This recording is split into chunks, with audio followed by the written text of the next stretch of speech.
Welcome back to the Techegy Podcast, coming live from 4 different states. A nation divided, you could say. In this new series called Player Nay, the nerds discuss whether a game, software or hardware, is as bad as everyone claims. Released in 2011 and universally panned, join us as we dive into Duke Nukem Forever and hail to the king, baby. What's up, guys? Not much, John. I got a DNF here for us today. What do you guys played it? What do you think? Well, Silence. Silence. You know, how can you forget a game at the very opening scene? You're in a bathroom peeing. That's how you start your day. Yeah, that's how you start your day. It's how you start Duke Nukem. It's realistic. How else do you want the game to start? throwing poop. Well, it's got that too. Also realistic. Signing an autograph any way you want. Not as realistic for myself, but some. Oh man. Yeah, Hey, it's gotta be a good game. It took 15 or 14 years to make. I mean, it was originally being developed for the N64, and then 14 years later, it came out on the Xbox 360, which we all know was developed as a successor to the N64, not the Wii U. It was the 360. Well, the crazy thing is that game did drop so fast. I think I paid $10 for it. I think I got you beat. If I'm not mistaken, I picked this up in 2012 at the behest of a GameStop employee who was dead set on not selling me the game. I recall it is listed as pre-owned for $3.99. I paid 99 cents. Wow. Well, I think mine was new, but I bet you they tried to charge you for their $50 game pass at the same time. I wonder if I could take this to GameStop now and get more money for it if I tried to sell it now as opposed. You'd have to take that sticker off though. Well, no. It's like a legacy thing. Like they can frame this, so that way when it goes out of business in a few years, they'll have this on their wall so remind of what GameStop was.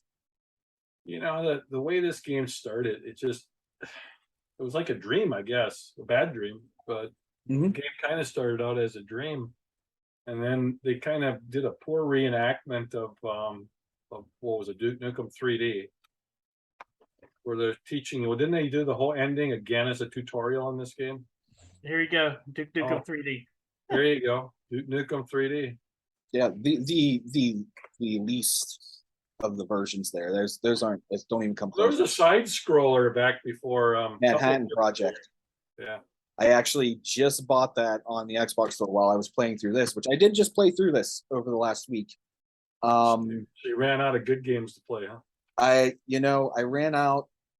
Just most games don't do it for me anymore, like this one does.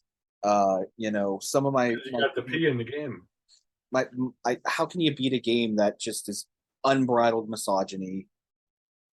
There's strippers everywhere. Like that's the whole game is based on strippers. It was like a Schwarzenegger or Stallone movie back in those days. Well, back when they started the game. It very much kind of was. And you know what? You get at least 10 hours of gameplay. I didn't really time myself to see how long it takes, because when I play through games like this, I'm like trying to look at everything, explore everything, check out all the many glitches that come with this game. Unfortunately, there are many. But you could get at least 10 hours out of the main storyline, and the storyline's not really something that I would write home about. Maybe George R.R. Martin could. Well, he can't finish anything, so I guess he can't finish that either. But unless it has incest in it, which I don't recall if there was anything about incest. There might have been a joke in one of the Aliens about incestual relationships in there, but none that I recall. There's a lot of crazy stuff in Duke Nukem. I mean, even the post special effects. You flip that button on, the graphics actually got worse. There's a couple videos I saw on that. It's like you flip this one button, it's supposed to make things clearer, and it actually made it exactly the opposite. It looked like somebody smeared a big jar of Vaseline all over everything. To say What I bad. don't understand what they did with this game that they didn't do with the other ones. You usually start off with a gun. This one, didn't you have to play like the first half hour hitting people? You know. I mean, how can you call it an act? I mean, even there are games that are notoriously bad that at least they gave you a gun quick. You know, what was it? You talked about Nations Divided. What about that game? The History Channel game. What was that thing called? Civil War, Nation Divided. At least you got a gun. At least you got a gun. I mean, And they gave you multiple guns for when it took you, 10 seconds to reload the musket. It's quicker to flip guns. I don't necessarily know if there was a lot of fist fighting though in the Civil War. I could be wrong. I mean, did Ulysses Grant just walk in and just start throwing hands? no, he was burping.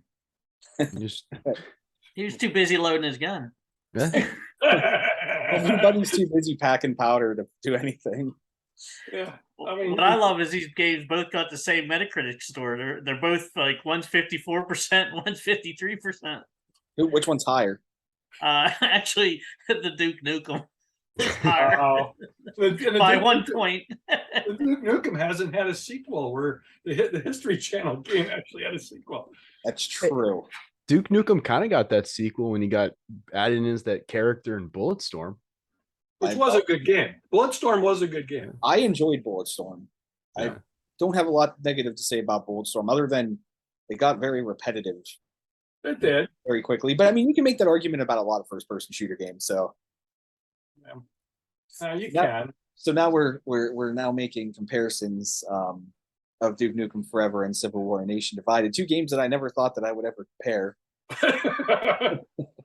I mean, I'm reading one of the reviews, and I mean, the game is sponsored by the History Channel. How the hell can a game sponsored by the History Channel have various historical mistakes or even lack of important details like incorrect uniforms? How can you do that? Yeah, the Union guys were running around with gray hats. You couldn't tell anyone apart. Wow. I mean, it was like a poor man's Call of Duty. I remember playing it. I remember you playing it back in the day. I mean, you actually had fun with that one though. I don't know. Did you? How did it compare to Duke Nukem? Well, I've never played Duke Nukem, but I watched you play it. Okay. And they're hard to compare. At least for me, because I didn't play the one, but Nation Divided. I mean, you look at Duke Nukem and you're switching weapons in Nation Divided, but you're doing it for completely different reasons. Duke Nukem, it looked like the enemies might have had some AI. Civil War, the guy would shoot, then run at you and stop about 2 yards in front of you, then choose to reload. It's almost like they kind of expected that if he wasn't dead immediately, they wanted to get him within melee range so you could hit him with the little sword, the saber. But Wow. So which one's more historically accurate? Is the burning question. Duke Nukem. they have that museum scene in Duke Nukem, right? There At the is. start. Yeah. So I mean, they both have some history in them. Oh man. I don't They both have guns. They both have the same Both guns. Metacritic score. Both have the same Metacritic score. One was made by Activision. So which Civil War one has game the was History inspired- Channel name on it? I'm sorry. Which one has the History Channel name on it? Yeah, that's the Civil War. Not Duke Nukem. Nation Divided. Duke Nukem didn't have that. What did Duke Nukem though did have that special edition that you were looking at before we came on. The Balls of Steel. Yeah, but Duke Nukem had the president in it. It had a president. A president. I bet you the Civil War one did too. Was there any? Oh, did it? Was there any mention of Lincoln in it? Or I have no idea. Doc Davis? You play as Lincoln. No, you're thinking Abe Lincoln, Vampire Slayer, Lincoln had enough. Vampire Hunter, He's going Zombie Hunter. Sorry, No shirt, no shoes, no service. I can tell you that you didn't play as anyone that wasn't a private in the Civil War game. Every character was a private. And But only one of them had a queen bitch in it. Yeah, and Yes. in Nukem, you're emptying your private. Yeah, and touching other privates. These And two playing air hockey. Yeah, you play air hockey. How many games do Nukem. you play air hockey in? Yeah, again, I don't think you're playing air hockey in Civil War Nation Divided. No, you're too busy waiting to reload. In Well, the way those downtime. cannonballs float, maybe. Well, I have a question. I have a question. In the Civil War one, did every time someone died, did their guns disappear like they did in Duke Nukem? If you play Duke Nukem Forever, when you kill someone, they fall to the ground, their guns just disappear. I'm trying to remember. It was, so easy to kill people in the Civil War game. You're practically mowing them down, of course. I think they disappeared. I think they just kind of became an ammo pouch on the ground immediately. And then you just randomly would be like, you've got the revolver. And then you get 6 shots and then reload for 10 seconds. I don't think with Duke Nukem you could even pick up. I mean, the guns disappeared. You couldn't pick them up, right? Or could you? I knew in the video, in the graphics, they disappeared. You can pick them up. Could you? But I don't know about every gun, but I know you can pick them up. But they remembered to fix. It could have been, but and there was even DLC for Duke DNF. Was there DLC for Civil War Nation Divided? It had the ability to have DLC, but none was ever released on the box. It actually, I saw that on the box. It said DLC, but I looked. I go, what the heck did they release? They didn't. They just released another game. It was history. There was a history. It's like secret missions or something like that. Secret missions. Yeah. Secret missions, and it received mediocre ratings. Was it any better on Oh, let's see. Or you like Stonewall Jackson sneaking up trying to assassinate? It's currently the best first-person Civil War shooter in its top 10 American Civil War games. Out of what? It's the 10? only one? There's even 10 games made. It's the only one. Wait, How are you the talking hell about? did they come up with that? Did you say Secret Missions was the top rated? It was. No, yeah, it was. Secret Missions has a 45 on Metacritic. But it's number one. It's By who? No, it's not number one. Here is it. It's number 8, and Nation Divided is number 9. Well, How does that even happen? I never played the Civil War one, but I don't know if you ever noticed in the Duke Nukem one, when it rains, the rain appears on glass in front of you. It doesn't actually hit you. It runs down the screen in front of you like you have a glass shield on or something, which you don't have. That is a realistic rain. It had rain, but it was like you're wearing a helmet and you weren't. You know what I mean? That it had rain. All right, I get where they're saying it was the best first-person shooter ever developed for a Civil War. Ever. For a Civil War game. That's what it says, even though it's number 8 on the list of best Civil War games. But there's only 2 shooters that ever came out, so it's better than the original. Yeah, the Civil War and How Revolution does that happen? aren't really subjects that a lot of first-person shooters touch. Guessing maybe the mechanics of muzzle load powder rifles isn't as exciting as feeding chain guns.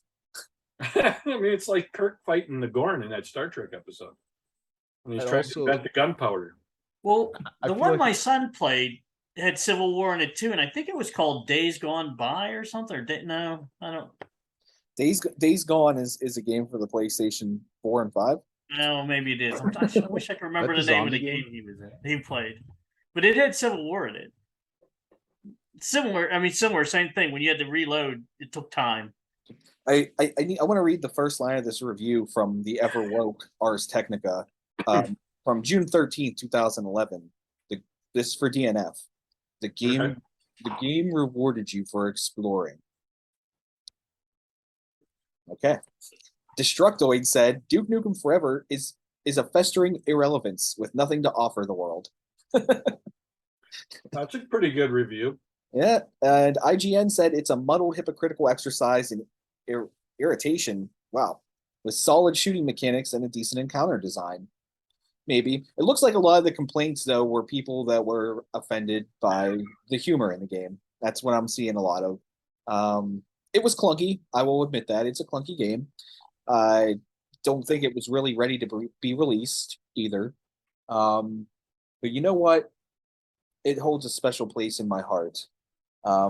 Probably a place that's going to cause some blockage and my eventual death. Well, if you sit on the statue for the Balls of Steel edition, it'll cause a blockage. I have a feeling that was probably what its intended purpose is. If I had to guess. So I have something that I think is very funny. So we're comparing the two games. So you can still buy Duke Nukem Forever. You can still buy it on Steam. You can still do that. The History Channel Civil War game is an abandoned title now. You can download it for free for the PC. So you gotta take that into account when we're comparing these two games. They just said screw it. We don't want anything else to do with it. The other one's still selling it. Hey, that's a solid 2 hours of gameplay you're getting out of that Civil War game too. Well, 2 hours just reloading alone. Yeah. That's true. So if we've convinced everybody, go and download Civil War Nation Divided and pay $20 to download and play Duke Nukem Forever. Yeah. You can experience it for yourself. And then don't send us all your hate mail. I immediately send an email directly to the trash can. That's my personal philosophy as well as what I do at work. So guys, what do we feel about Civil War Nation Divided? Is that a play or a nay? It was fun. The fact it's free, that makes it a lot more enticing, doesn't it? That does make it more enticing. It's also the best Civil War shooter ever made. Well, it's the second best because the second best is the second best one, or sorry, is the second game free as well? Is it out there? I'll have to look. The first one, absolutely. That could be big because that could double the playtime to 4 hours. That could. That means I could play through both games twice before I play through Duke Nukem once. That's true. Yeah.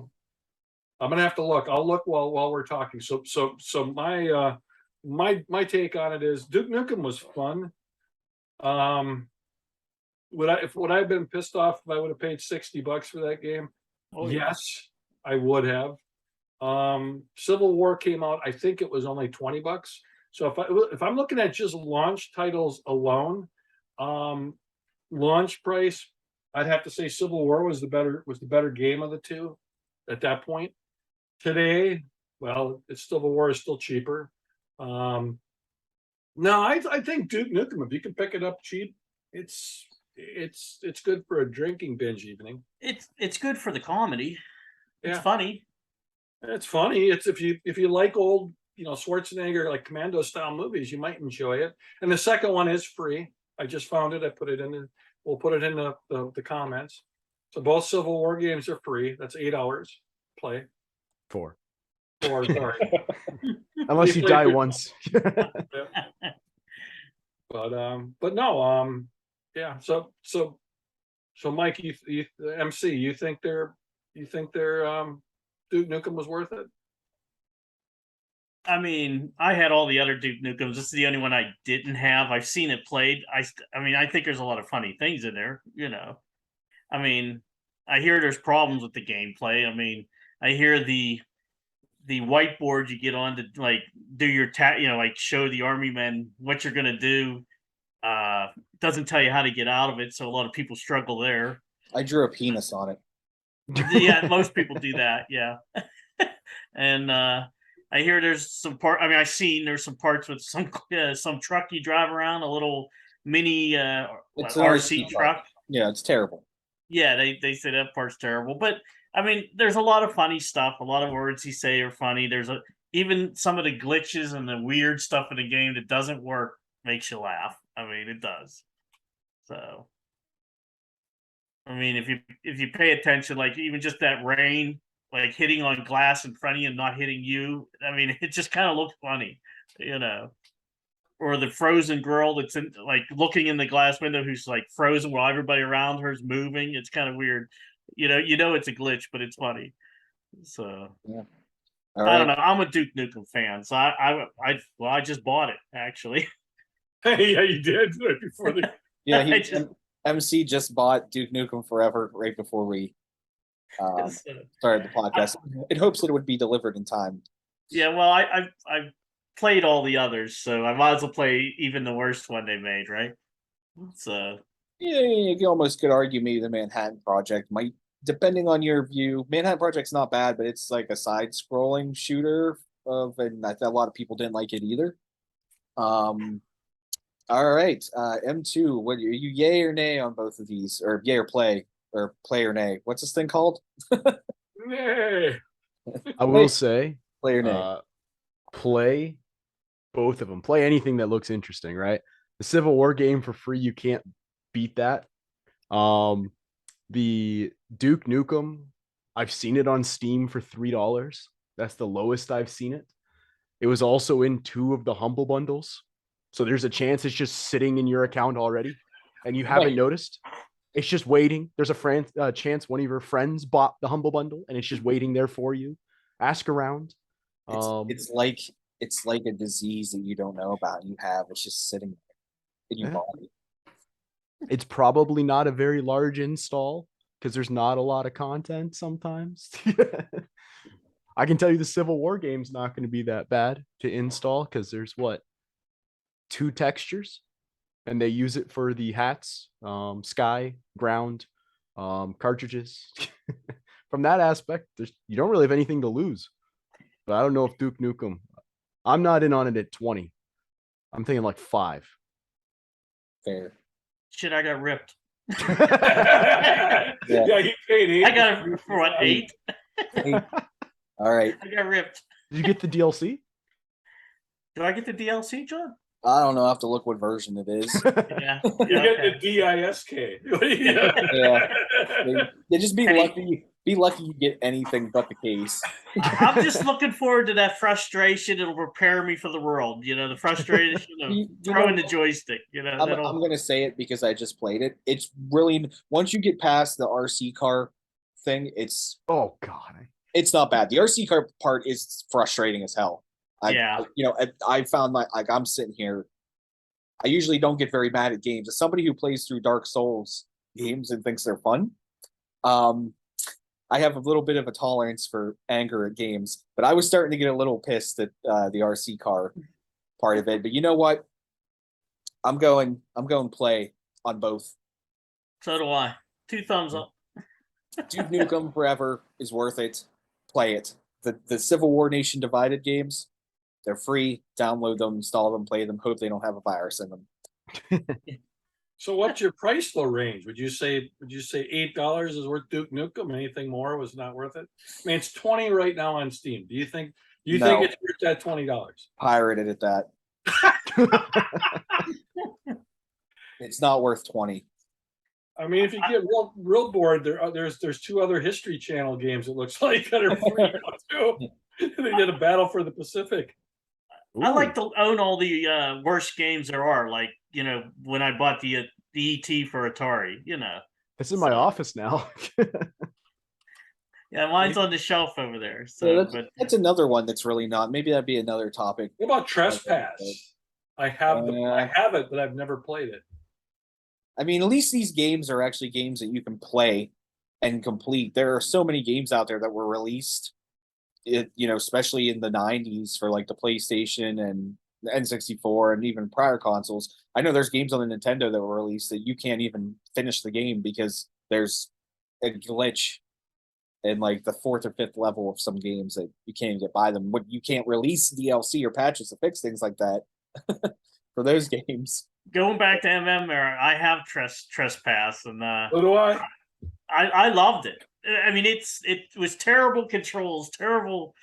I mean, a lot of terrible stuff in it, but at that time, it was cool with the dinosaurs and Jurassic Park, and you had to stay alive, and it was tough, But it was a bad game, but I really enjoyed it. It's hard to believe. I never beat it though. I got stuck at one point. I do believe Trespass is another game that you can't actually finish. Oh, really? Well, maybe you can't. I never could. So. I don't know. I don't think you can.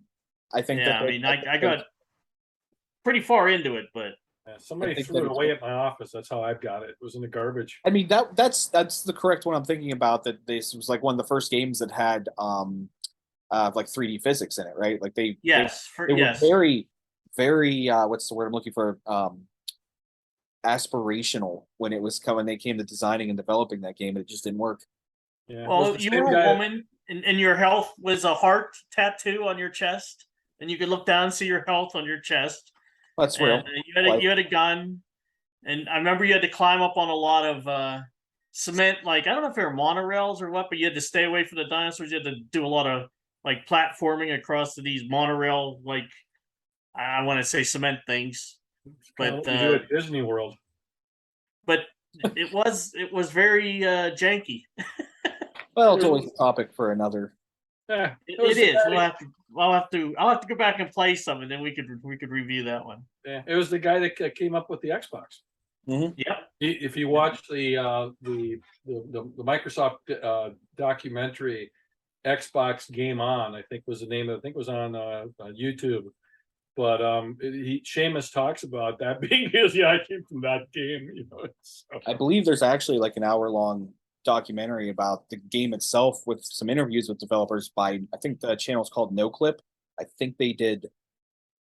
Maybe it was them. I might be wrong, but there's definitely an hour-long documentary about Trespass with some interviews with the developers where they were developing at the time. They knew it was not going to work, but it was like it had to be released. They just kept pushing and pushing for it to be released. And like you said, like the Seamus went on to work on Xbox and actually have a successful career, and it didn't kill his career because he was afraid that was going to be the end. Yeah.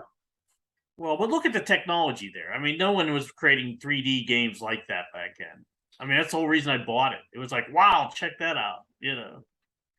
Anyways, guys, I guess that's player nay. So I think we're all on the same page. We all said play for both games. Yeah, absolutely. Yep. So, well, I guess this is the end of our the new podcast, Play or Nay. Today was play. You got the bonus. You'll get this with our podcast. You'll actually get a bonus. We took a second game and compared it to the first game. How we came about, I have no idea. But both games do get to play. One of them is free. You can download it today. It's on the My Abandonware site. There's also, if you get real bored with those two games, I'm seeing the Star Wars arcade games out there for free for the Commodore 64. So there's a good game out there you can download. But leave your comments below. Please hit that like button if you're liking what you see. Hey, if you want us to compare two other games in a future one of these, please let us know. Try to keep them somewhat related like we did tonight. That's always helpful. Keep them in the same universe at least. Well, they came out the same year. I guess that helps. And the same platform, Xbox, PC. Anyways, sure. I digress, and so did they when they made both those two games. But anyways, have a good night, and are we going to end it the way we end the normal podcast with the jingle? Sure. Stay nerdy, my friends. I like the jingle. The jingle sounds good. It works so well. Yeah, it works so well. I don't think Michael's heard the jingle yet. Oh, hey, I want to add real quick that when we have these surprises on the podcast, like we did when we compared these two games that nobody was expecting, it's kind of like finding a kernel of corn in your poop. Hey.